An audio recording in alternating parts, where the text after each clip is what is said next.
Once you define scope, then you say, what's the work required to realize the cockpit and other components or deliverables? Now, if I just look at the cockpit part of the plane, how do I break it down into work? You can do this breakout of the cockpit into work components in many ways. The best way is to break down the cockpit work into components and stop decomposing the breakout when you feel that you can manage at that level. So, you break down the requirements for each deliverable into components. In the plane example, think of the deliverables as the cockpit, cabin, cargo, wings, and so on. Breaking those deliverables down into work is essentially creating the WBS, or the work breakdown structure. The WBS decomposes the deliverables into work packages, the nodes at the lowest level of the WBS, meaning ones that are not broken down any further. Of course, you can decompose the deliverable to a ridiculous level of detail, but let's assume that the WBS is really for the project manager. It is not for the whole project team. The WBS has one purpose: to make the project manager feel warm and fuzzy that all work has been identified, captured, and accounted for. You may break down the cockpit deliverable into various work components in an inverted tree-like structure, and likewise for the other deliverables. The components at the bottom that have no additional components are our work packages. The work packages collectively will account for all of the work in a project. You can think of the sum of all the work packages of the project being 100% of the work. That's known as the 100% rule. The boxes in the WBS could have administrative information as well. For example, a given box might be assigned to a certain manager or engineer.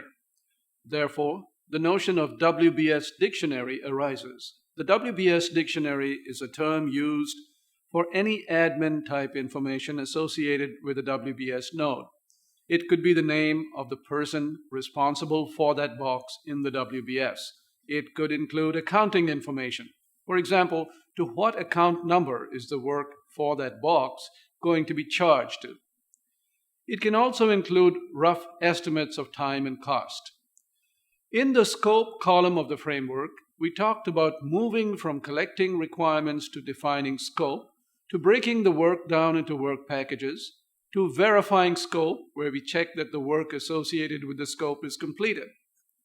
Now let's talk about the actual practicalities. How do we develop a WBS or work breakdown structure?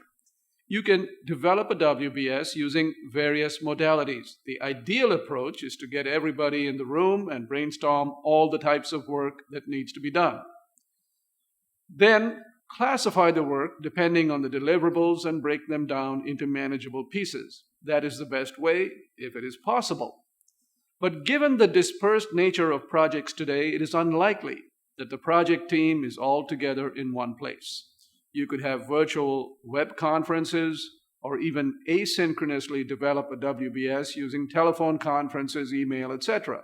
Using email, however, is not one of the better ways to develop a WBS. It doesn't take advantage of all your brain power and collective expertise.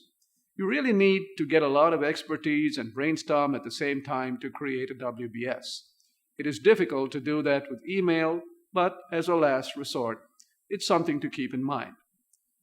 Another aspect of good WBS practices is WBS templates. For example, if you're building a new plane and its cockpit is similar to something you built before, then you can adapt the first version of the WBS to include that cockpit. That's an example of a template, something that you had earlier that you can reuse with a few changes in your current WBS.